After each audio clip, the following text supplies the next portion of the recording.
my fellow assassins, to another episode of the Dark Assassins Podcast, the show that dives deep into not just technology, but the concepts, software, and procedures behind it all, and explains it so simply that even your grandma can understand it. As always, I'm your host, the Dark Assassin. So welcome back to another weekend, my fellow assassins. Surprisingly, this week was kind of a busy week for me, as we'll get into. And also in this episode, we have two instances of "you done messed up, bro." And also surprisingly, one of those was not from me. I mean, one of them was, because of course, at least one of them has to be from me, but one of them wasn't from me. But even though I had one of those "you done messed up, bro" moments, even with that, I would have to say I had a pretty good week, although I can't say the same for Microsoft, but more on that later in the episode. But first, of course, we have to talk about what nerdy stuff have I been up to this week. So there's been kind of a saga going on the past few episodes where my router keeps breaking on me. And I mentioned last week that I thought I might have found the solution, which was putting a little heatsink thing on the chip to try to prevent it from overheating. Well, it might have worked. It's kind of hard to say because it hasn't crashed on me, so I guess that's good news. I did have one weird hiccup with it, though, where for whatever reason, it decided that it was only going to run at 10 megabits a second rather than a gigabit. So my internet speed was hot garbage. I don't know exactly why that happened. And then I rebooted the system a few times, and then it started working again. And it's been fine since. So I really don't know what that was about. I will say I have had that problem with this card once before, and it was a very similar situation where it was giving me like 10 megabits per second as far as network speed goes. And then I tried to fiddle around with it. Nothing worked. Restarted it a couple of times. Even pulled the card out and like swapped the PCI slot it was in. And nothing that I seemed to do worked. And then just all of a sudden it started working again. So I don't know exactly what the reason for that was. But I mean, it's working again. It hasn't crashed on me. So that's pretty cool. Now, another thing that I wanted to talk about is I have a problem. Well, I guess I technically have several. But the one that I want to talk to for this episode is I have this issue where I really want to learn and get into Kubernetes, but I have no use case for it. I mean, I could make up a use case and like deploy something for the heck of it, but sure, I could do that, but that, to me, that's not as fun as like, deploying, a VPN or deploying my own password manager or deploying a Pi-hole or, something I'll actually make use on a fairly regular basis. And I can't think of anything that I could actually use Kubernetes for that. Now, we talked last week about serverless, and Kubernetes, which we're talking about now. I kind of want to, go over what Kubernetes is. Now, Kubernetes I believe plays a huge role in the whole serverless infrastructure. And the reason for this is Kubernetes, it's kind of one of the technologies that makes serverless works, but you can basically think of it as an orchestrator for containers.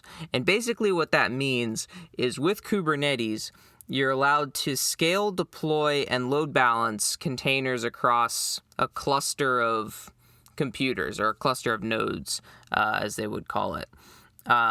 So the reason that this is pretty cool is because you can set it up where based on the demand, you can have the Kubernetes, I guess they call it the master, and then you have the master slave nodes, that kind of sort of structure.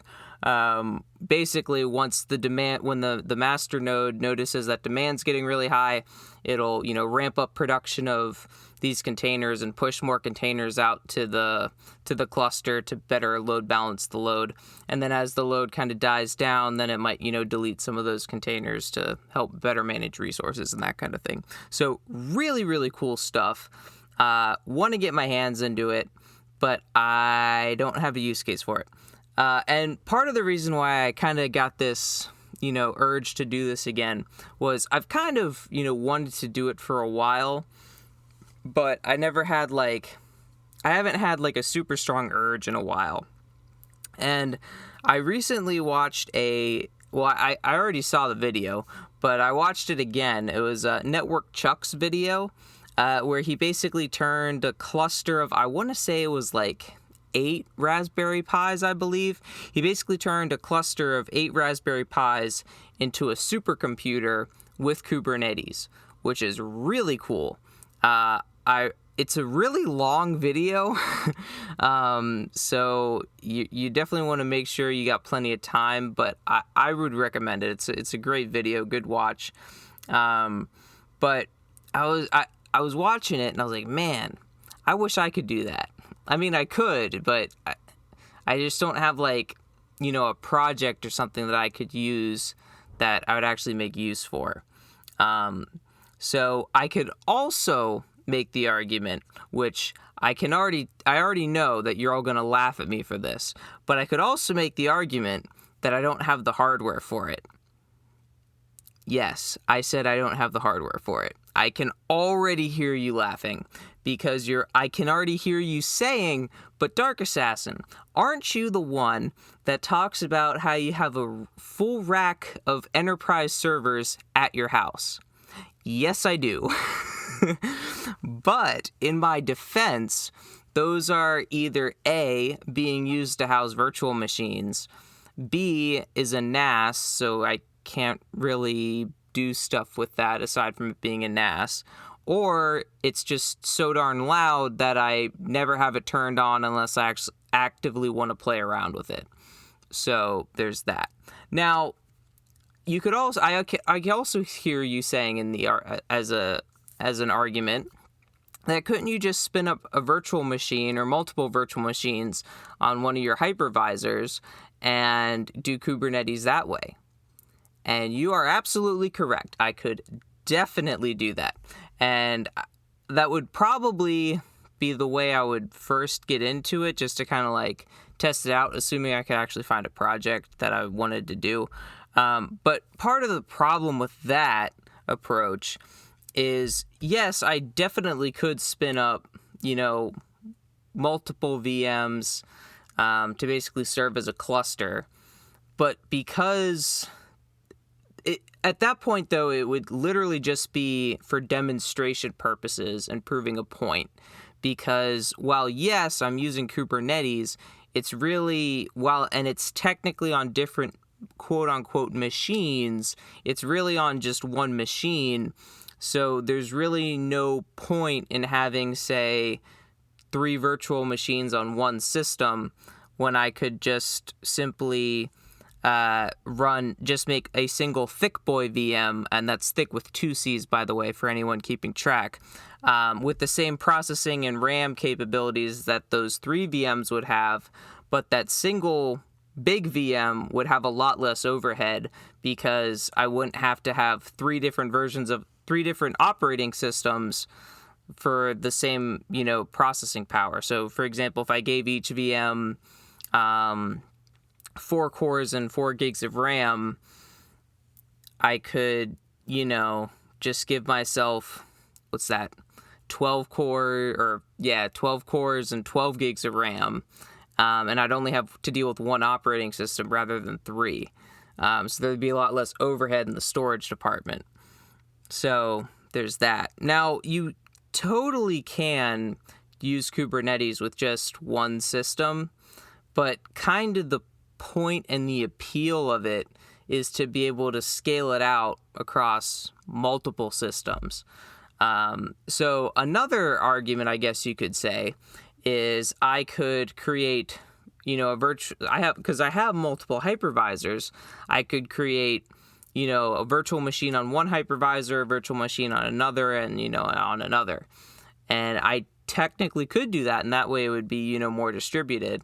But again, that's also hogging up resources that I could be using towards virtual machines. So I'm honestly just making excuses here.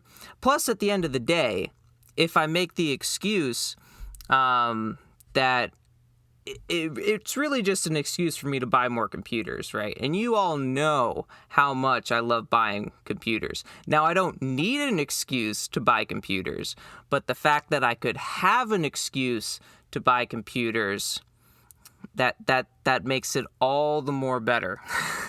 Now, as far as like what I would want a Kubernetes cluster to be, a few Raspberry Pis would be cool, but like RIP, anyone that's not aware, Raspberry Pis have basically been out of stock everywhere for probably close to a year at this point. So thank you, chip shortage. And the places where you can find them, like if you want to look on eBay or something, I mean, they're just sky high as far as pricing goes, and definitely not worth it at all. It's kind of like what the whole GPU shortage was when GPU prices were to the moon. It's kind of like what Raspberry Pis are right now. And like, as cool as Raspberry Pis are, they're not worth, I actually don't know what the going rate is for them, but like, they're definitely not worth their jacked up prices. That's for sure, for the performance that you're getting. I mean, they're cool, don't get me wrong, but they're cool when they're at like, $25 to $50 new, then they're pretty cool and nice. But when if they're like over 100 or I don't know, 150 or whatever the heck they're going for, yeah, you can get better hardware than that. So that's where the other potential hardware that I would get would come in, which is a tiny mini micro machine. So if you're unfamiliar, the Tiny Mini Micro project is a project that Serve the Home has been pushing. And it's basically either a Lenovo Tiny, an HP Mini, or a Dell Micro computer, which are their respective, super small form factor mini PCs. I have a Dell Micro at my house right now. I'm not using it for Kubernetes. I'm using it for other kinds of like remote management type stuff. But those things are really nice because they're really small. You can kind of fit them anywhere. But the appeal that Serve the Home was pushing was their relatively low cost, pretty darn low power. I mean, not as low as a Raspberry Pi, but I mean, that's coming down to the Raspberry Pis using an ARM CPU versus these tiny mini micro computers are using x86, and x86 is not nearly as efficient as ARM is, but that's another topic for another day. But they're also, for the relatively low power and the cost, they generally give pretty good performance for what it is. And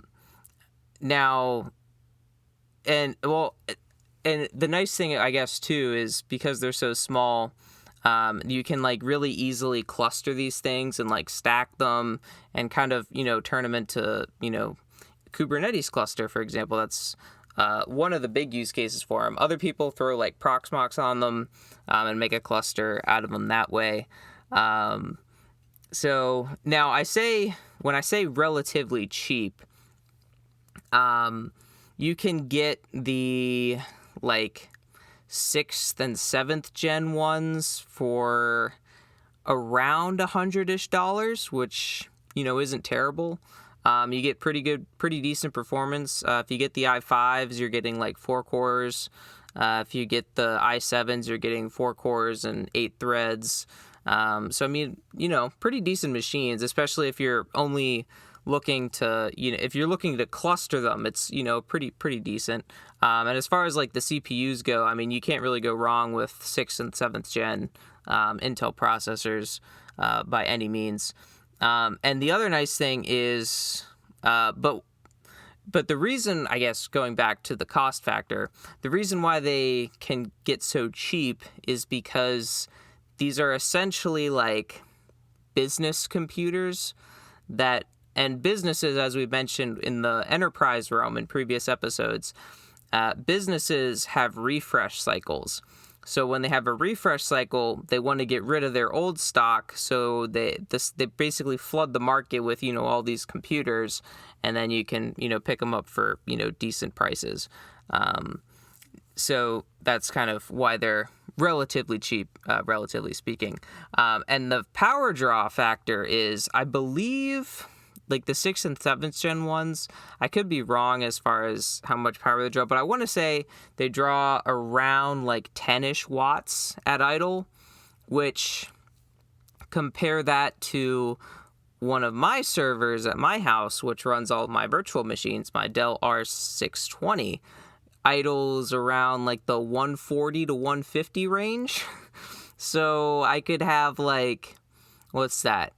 Like 14 to 15 of these tiny mini micro computers for the same power consumption that my one server is using. Now, I guess, granted, you can make the argument of, like, as far as compute power and, cores and RAM and all that stuff, you could make the argument for the trade-offs and all that. But the fact of the matter is they're pretty efficient. And the reason for that is most of them, the max power that their CPU can even draw in the first place is 35 watts. So that also helps with the power. And they're also, because they don't draw a ton of power, there's also, because there's not as much power being drawn, there's not as much heat to dissipate. So you don't have to worry about your second floor office turning into a sauna in the middle of the summer because your servers are running. Definitely am not speaking from personal experience. Moving on. So they're very quiet because, like I said, there's not a bunch of heat that they have to dissipate, so the fans don't have to run as much. Plus, they aren't using those mini 40 millimeter fans like some 1U servers are doing that spin really fast and are really loud. So that's a plus. Now, there are a lot of benefits to this. And while this project did start, I believe it started back in 2020, it's really, really picked up steam, I would say, in the past year or so, with kind of the whole energy prices going through the roof, especially in the EU. So they've been becoming a really attractive alternative for, big enterprise rack-mounted gear.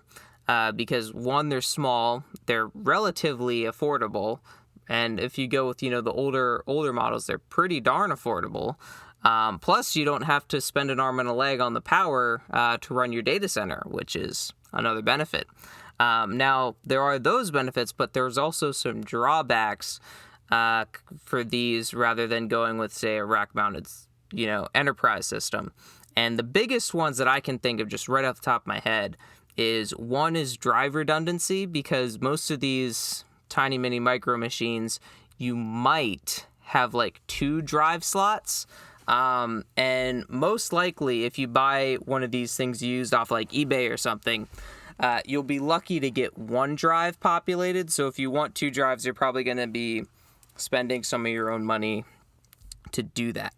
And even then, because you only have 2 drives, the best you can do is a mirrored setup. So basically, you kind of have 1 drive mirroring the other, assuming you want redundancy. If you want to just ball out and go full ham, you could, go RAID 0, stripe that thing and get, insanely fast performance with SSDs. But just watch out for your data. Hopefully you got good backups, or you don't care about the data on there. The other drawback is you don't get error correction code or ECC memory with those, like you would on an enterprise server. And then I guess another one of the biggest drawbacks potentially is core counts. Now, core counts can or cannot be an issue depending on what you want to do. If you want to go virtualization heavy, then core counts definitely matter, and you're going to be taking a hit in that department if you're using a bunch of these tiny mini micro machines to run a big virtualization infrastructure, because they just don't have the cores. Like I mentioned, those i7s, coming with 4 cores and 8 threads. I mean, you compare that to my Dell R620, which has what does it have? 24 cores and 48 threads, I believe. And then I have another server, which is mostly powered off, which I kind of have to also run VMs, and that thing has 16 cores and 32 threads. So a lot more, processing cores that can be devoted to running virtual machines. Plus, you can throw a ton of RAM into enterprise servers that you can't necessarily throw into these tiny mini micro machines. Although I believe they can support up to like 16 gigs of RAM, which, for the number of cores that they have, I mean, 16 gigs is probably plenty. For only 64 gigs of RAM is probably plenty for only being able to have 8 cores, or rather 8 threads. So, I mean, there's that. So, and also maybe none of that's even an issue for you. That could also be the case. So yeah. Now going back to how we got off on this tangent, Kubernetes. If you guys have any ideas for potential Kubernetes projects, I would be more than happy to hear them, so definitely reach out to me. Now, as far as other nerdy things I did this week, I haven't finished it yet. I've been saying I've been putting the finishing touches on it for the past couple days, and then I keep finding new things I want to add and tweak and change. But I wrote a program that I call Server Connect, which is on my GitHub, and it's basically a way that you can manage all your SSH connections. So I've been adding new features, and I'm basically working on version 3.0 right now. And while the new features that are coming to it is kind of a shortish list, there's a lot of under the hood, I guess, stuff you could say, and a lot of rework and quality of life improvements made to it. So I'm pretty excited about that. Basically, some of the highlights is I added Wake on LAN support. So if you're unfamiliar with Wake on LAN, I did a whole episode talking about Wake on LAN, IPMI, and all that stuff. So go check that out if you haven't already. So I added Wake on LAN support, and then I also added the ability that you can list all the names of connections. So right now you can view all your connections. So it'll have the name, the username and IP address, and then any additional SSH flags. But there is no specific thing to just list the name of all your connections. So I added that. And then aside from that, it was pretty much just fixing minor bugs that I found, specifically with the SCP flag that I had in there to allow you to secure, basically copy files over SSH. There were circumstances where if you had the name of your connection as part of the path, it would get tripped up. And also if you had any spaces in your path, it would also get tripped up. So those have been fixed. And then there is a lot of behind the scenes work. I pretty much overhauled how the connections are stored and saved and loaded. But one thing I am very happy about is I made it completely backwards compatible. So any older version of the software, the connections from that version will be able to be read in perfectly fine to this new version, and then the new version can save them as it wants them to be saved. So super happy about that there's backwards compatibility. That's always great to see. So I'm very excited about that. So now we will get into the "You Done Messed Up, Bro" sections of the podcast. So the first one is myself. Now, I've talked before on this podcast about Proxmox and how much I like it. If you're unfamiliar with Proxmox, it's a hypervisor that you can run virtual machines on. So I basically turned one of my Proxmox nodes into a brick, a paperweight, a hot air blowing chunk of metal. I basically made it unusable. And you might be wondering how I managed to do that. And I managed to do that by changing the name of the server. Yes, I changed the name of the server, and Proxmox was like, nope, it was not having it. So there, and I did realize after reading through some documentation, like once I got all this fixed back to where it should be, that when it says when you're adding a node to the cluster, make sure that the name and IP address are finalized. Because I can speak from personal experience that it is a royal pain to change either of those. I've changed the IP address before, and that was really annoying.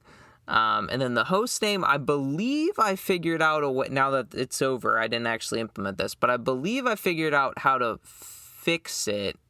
I didn't test it, but basically, when you create a cluster of nodes, and when we're talking about nodes in Proxmox, on Proxmox, on the left-hand side, there's like it has like your data center is what it's called, and then it has all the different servers that's in the cluster. And each one of those servers that's running Proxmox is called a node. So in the etc PVE nodes folder in the file system, there's basically a folder for each one of the nodes in your cluster. So when I renamed my one node, basically what happened was it created a new folder for the new name, but it didn't copy over any of the virtual machine config files or any like the certificates into that new folder. It just like created new certificates or whatever that weren't officially joined into the cluster, so I couldn't access that node from any of the other nodes in the cluster. So normally how Proxmox works, if you have a cluster set up, if you say have 3 nodes in your cluster, if you log into the web interface on node 1, you're able to access the resources, virtual machines, and all that good stuff of node 1, node 2, or node 3. And the same thing goes if you log in on node 2 or node 3. Now, what happened to me was when I renamed my one node, I could only access that node if I logged into its web interface. So say this node was node 4. If I logged into node 1, I wouldn't be able to access anything about node 4 from node 1's web interface. I could only access node 4's information from node 4's web interface. But the VMs that were originally on node 4 before I renamed it weren't there. They were in another node on the left side that was what its name was before I did the rename, but I couldn't access that because that host wasn't up because I renamed it. So it was a pain in the butt.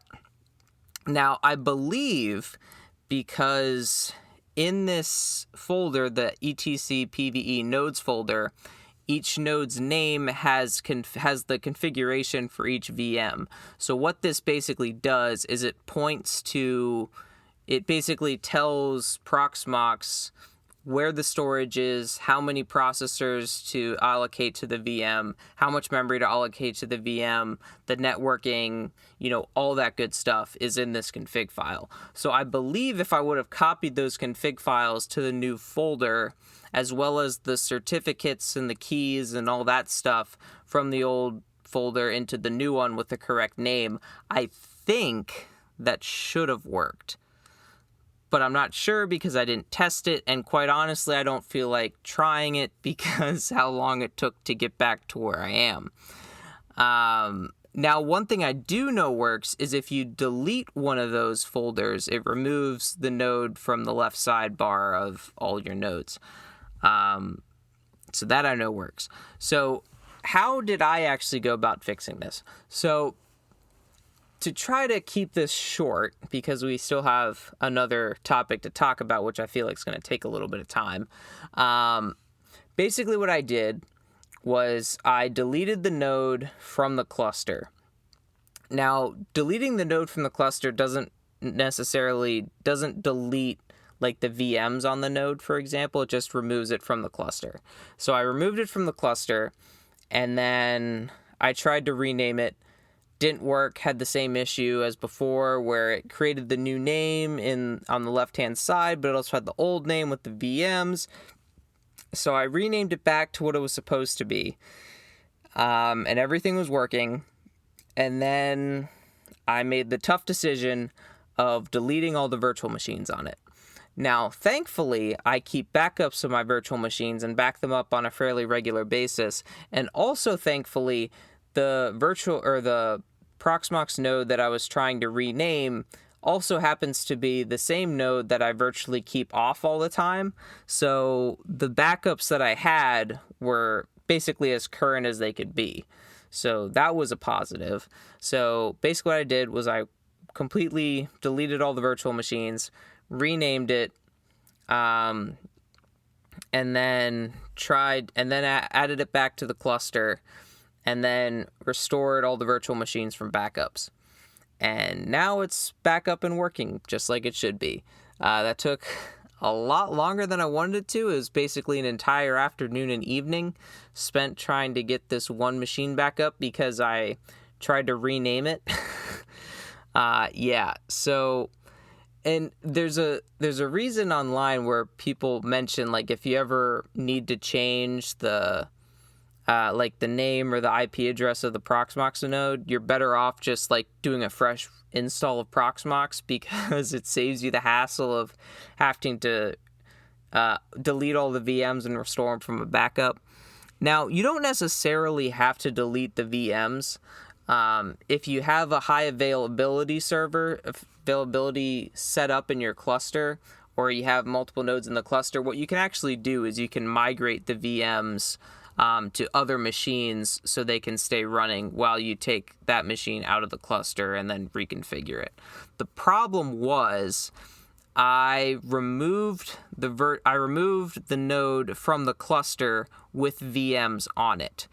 And the problem is you cannot add a node to a Proxmox cluster if it has VMs on it. So I couldn't re-add it to the cluster in order to get the VMs off of it to another node. So I had to delete them. That was like the only option. So it was kind of a pain. And the reason this kind of all sparked was because I wanted to update my Windows deployment system to the new version of Windows Server and to get a nice, fresh, clean image of the latest Windows release that dropped. I believe it's 22H2. I know it dropped in September and it's November now, so it was 2 months ago. But I personally don't install Windows all that often, but I figured it'd be, a fun project to do. And then I realized that this one node has a lowercase letter for its first letter, and all my other nodes have an uppercase letter, and I wanted to make them all uppercase. And then what we just talked about for the past however many minutes ensued. So yeah, I done messed up on that one. But I learned my lesson, got a good learning experience out of it. So I guess it's a win in my book. Now for the other instance of you done messed up, bro. GitHub Copilot and Microsoft are in some very hot water and are definitely not having a good week. So programmers, specifically GitHub developers, have filed a class action lawsuit against the GitHub Copilot and more specifically Microsoft, because if you're unaware, Microsoft owns GitHub. As of, I don't remember exactly when they purchased it, but it was probably like, I want to say maybe like 6 years ago, something like that. They purchased GitHub. I don't remember. But they purchased GitHub and they came out with this Copilot program, and programmers are suing them over it. So a little bit of background about this. So GitHub Copilot is basically kind of an AI plugin that basically helps you write code. So Copilot was created back in June of 2021. And basically what it allows you to do is, say in your code editor, I'm pretty sure it has a plugin with VS Code. So say you're using VS Code and you write a comment that says, this function will take in an array and sort the array alphabetically. And then you can have Copilot because basically what Copilot will do is it'll read that comment and then auto-magically, through the power of AI and machine learning, will basically auto-generate code for you that will do what your comment said that the function should do. So can be pretty helpful, although realistically, it's basically just automating the process of going to Stack Overflow, hitting Control-C, going back to your code editor and hitting Control-V. It's basically automating that process, in my opinion. That's basically what it's doing. So if you're familiar at all with how machine learning works, you know it just doesn't out of thin air happen to have all of this knowledge. So it has to be trained somehow. And conveniently, GitHub is full of source code. And you, the user of Copilot, are writing source code. So there is tons and tons, billions of lines of code for Copilot to train on. So we're going to kind of start to seeing how this is, there's a looming, I don't know what the word is, but there's kind of like a looming overhang of, what's coming, I guess you could say. So I had heard anecdotes from people that had written like super complex like functions before, and I had heard stories about, people using GitHub Copilot and basically Copilot putting verbatim source code from GitHub as its quote-unquote auto-generated code. So if you've ever had to deal with anything in any kind of plagiarism, especially like in coding, that copying someone else's code or copying someone else's work in general and claiming it as your own is a pretty big no-no. So now you're probably starting to see where the issues are going to come. Lawsuits coming. So basically, if you're unfamiliar, just because software is open source doesn't mean it's not licensed. Now, one of the most common licenses out there is the GNU, it's the GNU General Public License, or GPL. And this license specifically is the basic gist of it is it's open source, and any code that references it, like uses part of it in its implementation, therefore, 1 has to be open source and 2 has to be licensed under GPL. Now, obviously, I am not a lawyer. I am just a guy who writes code and occasionally breaks stuff in his home lab. So what do I know? So don't take any of this as legal advice, obviously. That's basically just kind of my understanding. So and then there's also, of course, the fact of copyright that you have to deal with as well. So the fact that, Copilot is essentially claiming this code was its own as auto-generated, even though it was directly pulled from these repos that are using a GPL license, and then potentially these users of Copilot are then making it, the code they're writing, proprietary. You got all kinds of violations and law breaking and all sorts of nonsense going on here. So the waters are really starting to get murky and muddy in this whole situation. Bunch of copyright issues, not a good time. But I think one thing we have to talk about here is, I get some people might not be necessarily familiar by when we're talking about open source versus proprietary. So just a kind of a quick overview of that if you're unfamiliar. Basically, all open source code means is that all of the source code that makes up this piece of software is completely freely available and open for anyone to look at. So a big example of this is the Linux kernel. So the Linux operating system, the entire Linux operating system is freely available for anyone to look at, make changes to, and all that good stuff. Now, obviously, if you want to make a change to it, you're going to have to go through a pretty rigorous process to get that change approved and into the actual kernel, but you could do that. Now, this is in contrast to proprietary code, which the only people that are able to see the actual source code behind the application are the developers that are working on it.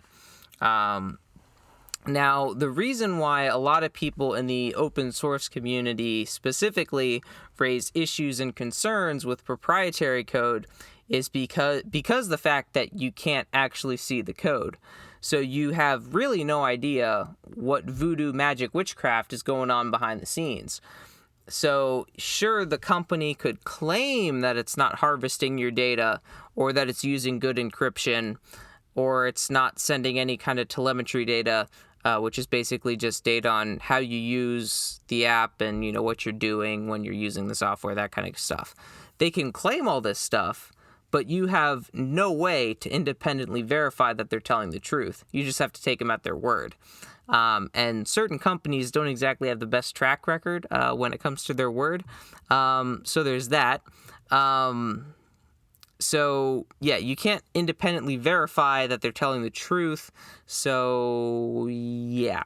Now, open source, on the other hand, because all the source code is freely available for anyone to look at, the developers or the organization or whoever is creating this application, if they say something like it uses AES 256-bit encryption, and your keys are only stored on your device and we don't have any extra copies of your keys, so we can never decrypt your data, you can actually go through the source code and independently verify that that is indeed the case.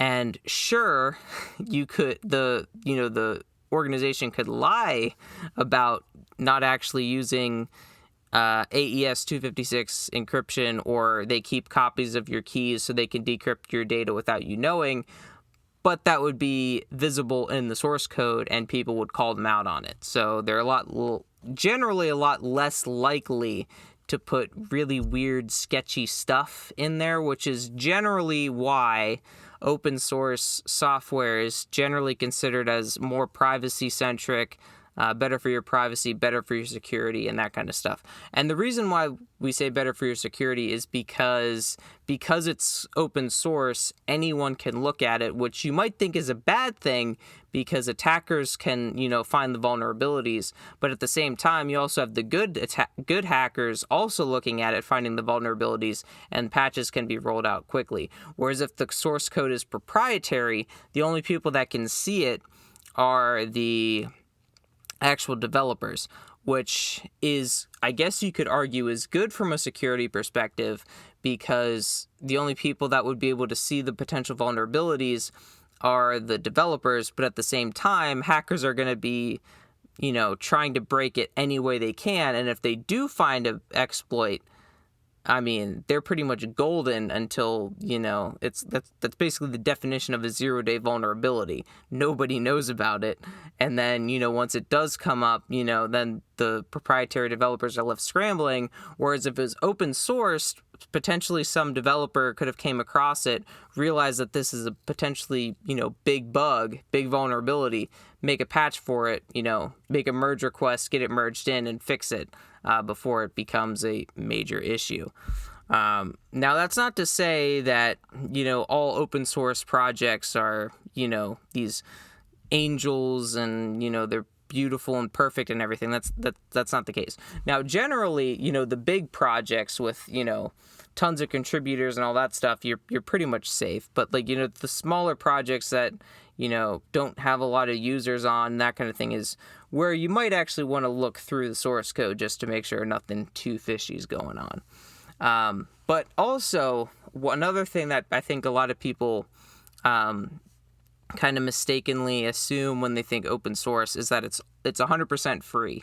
Now, generally, yes, pretty much all open source projects are free, although there's a lot of examples where you either have to pay for it or there's a paid tier. And I think the best example of this is RHEL, or Red Hat Enterprise Linux.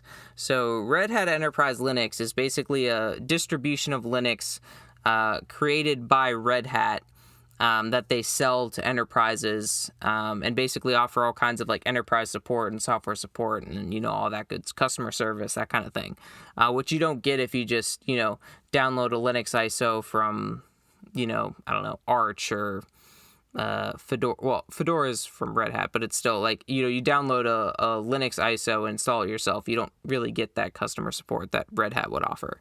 And then some other examples, we talked about Bitwarden last week. Bitwarden is free and open source. You can use it without paying anything, but they also have paid tiers that you can pay into if you want to. And another example of this is GitLab. GitLab is a repository where you can push source code to. And it's also has a free tier, but also has paid tiers as well.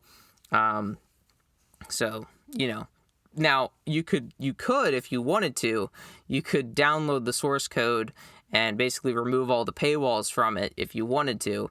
But then you run into potential issues where you could have security issues, because if you pulled your own version and made your own version, you're not getting the benefits of the additional updates that the mainline versions are getting. So that's one reason why you necessarily don't want to, do that kind of thing.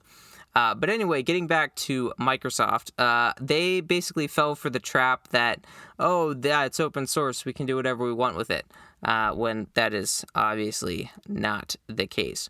So I have some articles down in the show notes if you want to, read more into it. And I'm not going to, go super in depth in them, because I don't want to just read you articles, because that's kind of boring. But yeah, basically the crux of this is Microsoft kind of didn't read the software license agreements for any of this, because they're pretty much just taking source code. Now, another thing I didn't actually realize until I was really looking into this was basically, according to the DMCA section 1202, it forbids the removal of copyright management information, which obviously Copilot is doing by directly taking code from, say, GitHub and assuming that it's its own and having zero information about any kind of licensing or who wrote it or any of that stuff. So good stuff. So as far as the lawsuit itself, the suit is being brought on 12 counts. Violation of the DMCA, 2 counts of breach of conduct. There's fraud, false designation of origin, which we've kind of mentioned, unjust enrichment, unfair competition, violation of privacy, negligence, civil conspiracy, declaratory relief, a bunch of, legal stuff. Now, there are a couple parts from these articles that I do want to kind of touch on, because I think they're good parts. So basically, this one from, what is this? Is this the Verge article? Yeah. Yeah. So from The Verge, they say that alleging that this is from the class action lawsuit, alleging that the company's creation of an AI-powered coding assistant, GitHub Copilot, relies on software piracy on an unprecedented scale. Now, first off, I just got to say I hate that word, unprecedented. I think it's way overused nowadays, and I hate it. But that's their words, not mine. Another part from the same article says it trained on public repositories of code, scraped the web, many of which are published with licenses that require anyone reusing the code to credit its creators, which obviously Copilot isn't doing. Copilot has been found to regurgitate long sections of license code without providing credit, prompting this lawsuit that accuses the company of violating copyright law on a massive scale. So yeah, kind of like we touched on, they're basically doing the whole Control-C, Control-V, automated Control-C, Control-V that you would do for a college student or a high school student, or really anyone that's doing software development would do from Stack Overflow or GitHub, wherever they're finding code. Now, this guy, what is this guy's name? Basically one of the guys that's kind of heading, I guess, the lawsuit, he made a really good point in the same Verge article saying, so in the early 2000s you had Napster, which everyone loved, but was completely illegal. Now, if you're too young to remember what Napster was essentially a way that people shared like MP3 music files illegally. So obviously, everyone liked it because they were able to get free music. But obviously it was super illegal. Just like with Copilot, people like it because it, writes the code for them. But if it's, pulling the code illegally, that's kind of an issue. Yeah. So, yeah, GitHub and Microsoft are definitely in some hot water. This lawsuit is actually pretty recent. I think it was filed last Friday. So that would make it, let's see, when is that? November 4th, I believe. So it's pretty recent. So it'll be interesting to see how this turns out. So yeah, if you're interested in learning more about the lawsuit, I'll have a couple articles linked down below in the show notes if you care to do some more reading on that. So if you enjoyed this episode, I ask that you leave it a rating and review and subscribe to the Dark Assassins podcast if you haven't done so already. And also be sure to share with a friend or family member. Maybe if you have a friend or family member that's a developer, you could get them all fired up that they're potentially having their source code copied by GitHub Copilot and pasted into someone else's source code. Who knows? Maybe my code's being done by that. Maybe, I don't know, which I'd probably be pretty mad about. So yeah, I'm interested to see what happens with this lawsuit.